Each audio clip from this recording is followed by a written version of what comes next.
મોરબી જિલ્લામાં બેફામ થઈ રહેલી ખનીજ ચોરીને કોઈ અધિકારી રોકતું નથી અને જે કામગીરી થાય છે તે માત્ર ને માત્ર ખાણ ખનીજ વિભાગ કરી રહ્યું છે.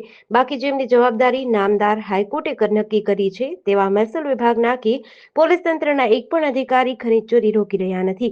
ત્યારે મોરબી તાલુકાના આમરણ ગામે ગૌચરની જમીનમાં બેફામ ખનીજ ચોરી થઈ રહી છે, જે છેલ્લા 8 દિવસથી 5 થી 6 જેસીબી મશીન અને 10 થી 12 ડમ્પરો દિવસ રાત ખનીજ ચોરીમાં રોકાયેલા છે, જેમાં કેટલાક ડમ્પરનો નંબર પ્લેટ વગરના છે.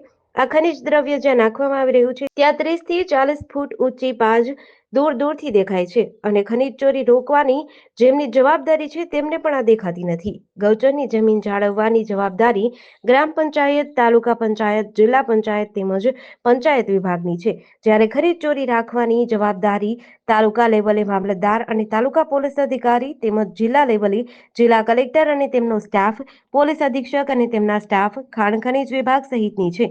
પરંતુ આ ખનીજ ચોરી બહુ ઓછા પ્રમાણમાં પકડવામાં આવે છે અને તે પણ ખાણ ખનીજ ખાતા દ્વારા. આમરણ ગામ પાસે ગૌચરની જમીન બચાવવા માટે જે ખનીજ ચોરી થઈ રહી છે તે અટકાવવા દરેક વિભાગના અધિકારીઓએ સંકલન કરીને સંયુક્ત રીતે રેડ કરવામાં આવે તો સરકારને દંડનીય રકમની લાખો રૂપિયાની આવક મળી શકે છે. પરંતુ કોણ જાણે કોણે ખિસ્સા ગરમ કરી લીધા છે, કોણે મલાઈ તારવી લીધી છે કે 8 દિવસથી ખનીજ ચોરી થઈ રહી છે તેને કોઈ અટકાવતું નથી. જેડીસી ન્યૂઝ સાથે શ્રીકાંત પટેલ, મોરબી.